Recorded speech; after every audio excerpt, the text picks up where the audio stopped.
अब हमारे दलाइल इख्तिसार के साथ हम एक दो जो रवायत है वो पेश करते हैं। देखिए, हमारे नज़दीक चूंकि मैंने अर्ज कर दिया कि रफ़ा दैन ना करना अब सुन्नत है, ठीक है, और हमारे नज़दीक वो जो सहाबा इकराम जो फ़कीह हैं हमने उनसे रवायत ली है।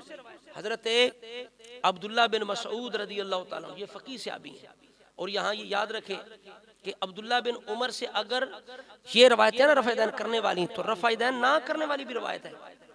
समझ आ रही बात? वो भी सही है जिसमें ना करना आपकी रवायत के अंदर साबित है। तो हजरत अब्दुल्ला बिन मसऊद जो फ़कीह से अभी रसूलुल्लाह के साथ साथ रहने वाले हैं, जो रसूलुल्लाह की नमाज को ज्यादा जानते हैं, अब्दुल्ला बिन उमर से भी ज्यादा जानते हैं, हमने उनसे रवायत ली है। और इमाम तिरमिज़ी ने तिरमिज़ी शरीफ के अंदर इसको हसन करार दिया, और हमारे मौक़िफ़ को खुद अज़ीम मुहद्दिस इमाम तिरमिज़ी रहमतुल्लाह अलैह ने अपनी किताब के अंदर बयान फरमाया। हज़रत अब्दुल्ला बिन मसऊद की ये रवायत बयान करते हैं कि अब्दुल्ला बिन मसऊद सहाबा और ताबीन के सामने कहते हैं कि मैं तुम्हें रसूलुल्लाह की नमाज पढ़ के दिखाऊं।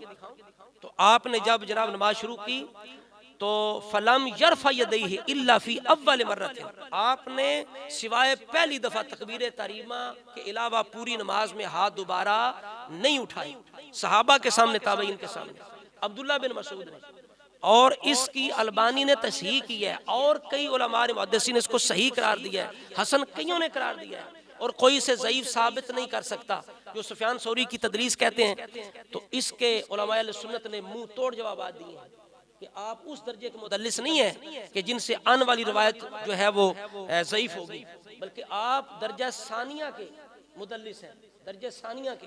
और दर्जा सानिया का मुदल्लिस जो होता है उसकी तदलीस वाली जो रवायत होती है वो ज़ईफ नहीं होती। तो इस वजह से करके ये ज़ईफ नहीं, ये हदीस पाक कम अज कम हसन है। तो इमाम तिरमिज़ी इसको नकल करके आगे क्या बयान फरमाते हैं, देखो हमारा मौक़िफ़ अज़ीम मुहद्दिस बयान कर रहा है। वो कहते हैं ये जो दलील है ना, ये जो अमल है, ये सहाबा ताबईन अहले इल्म की एक जमात का मौक़िफ़ है कि सिवाय पहले तकबीर के कहीं भी रफ़ा दैन ना करना। ये उम्मत की एक जमात, सहाबा की, ताबईन के उलमा उम्मत की एक जमात, उनका भी ये मौक़िफ़ है। ये इमाम तिरमिज़ी हमारे मौक़िफ़ को बयान फरमा रहे हैं। अब मैं बुखारी शरीफ से इसकी दलील पेश करता हूँ। हदीस नंबर है 828। अबू हुमैद साइदी सहाबी हैं, वो सहाबा के पास बैठे हैं और कहते हैं मैं तुमसे ज्यादा रसूलुल्लाह की नमाज जानता हूँ। तवज्जो करें, सहाबा में बैठ के अबू हुमैद साइदी रज़ी अल्लाह ताला अन्हु रसूलुल्लाह की नमाज बयान करने लगे।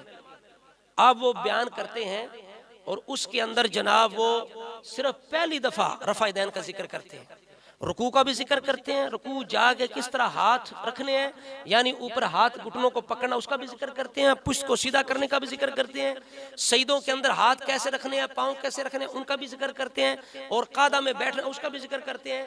यानी रुकू का जिक्र करने के बावजूद रफ़ा यदैन का जिक्र नहीं करते। मौलवी साहब तो रुकू का रफ़ा यदैन की बार बार बात कर रहे थे ना।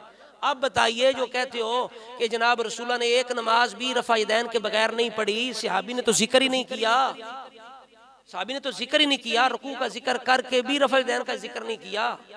इतना अगर जरूरी था, मुनाजरे जरूरी है, इस पे झगड़ना जरूरी है, उम्मत के ईमान के साथ खेलना जरूरी है, तो सहाबी ने इतनी जरूरी चीज का जिक्र क्यों नहीं किया? सहाबा में बैठ के भी दावा करके मैं तुम में से ज्यादा रसूलुल्लाह की नमाज जानता हूँ। 828 नंबर बुखारी की हदीस है, ये क्यों नजर नहीं आती? ये भी हमारी दलील है कि रफ़ा दैन करना जरूरी होता तो सहाबी रसूल जरूर उसका जिक्र फरमाते। अब मुस्लिम शरीफ की तरफ आइए, अब मुस्लिम शरीफ की तरफ आए। मुस्लिम शरीफ की 968 नंबर हदीस है, 968 नंबर हदीस, और इस हदीस को भी तर्क रफ़ा दैन की उलमा ने दलील बनाया।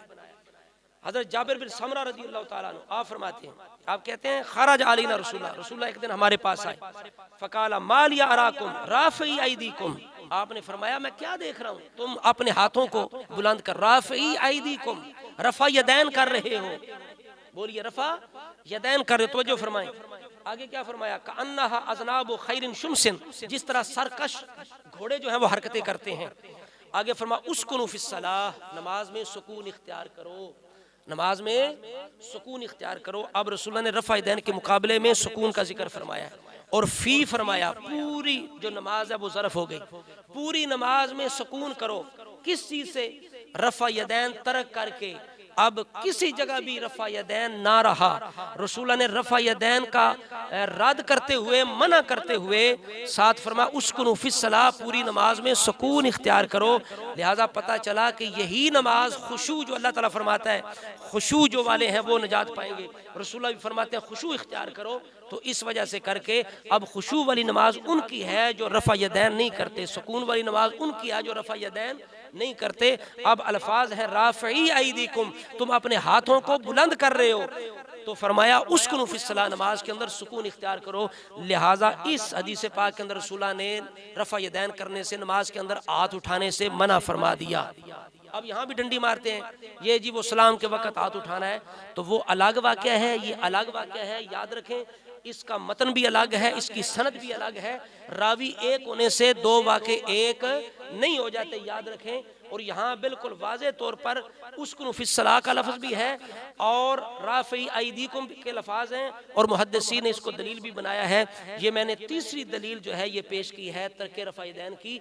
तो ये हमारा वो नज़रिया है, वो तरीका है कि जनाब जो जिस पे हम अमल करते हैं। और इमाम तिरमिज़ी कहते हैं कि अहले इल्म की, सहाबा की, ताबईन की एक जमात इस पे अमल करती है जो हज़रत अब्दुल्ला बिन मसूद ने बयान किया। पहली दफ़ा रफ़ा यदैन किया, पूरी नमाज में रफ़ा यदैन नहीं किया। अबू हुमैद साइदी ने 828 नंबर बुखारी के अंदर हदीस सहाबा के अंदर बैठ के नमाज बयान फरमाई, रुकू का भी जिक्र फरमाया, लेकिन पूरी नमाज के अंदर किसी जगह भी रफ़ा यदैन का जिक्र नहीं फरमाया। तो मौलवी साहब से मैं कहता हूँ पहले अपना अकीदा सही साबित करो, बिदअती की तो नमाज होती नहीं।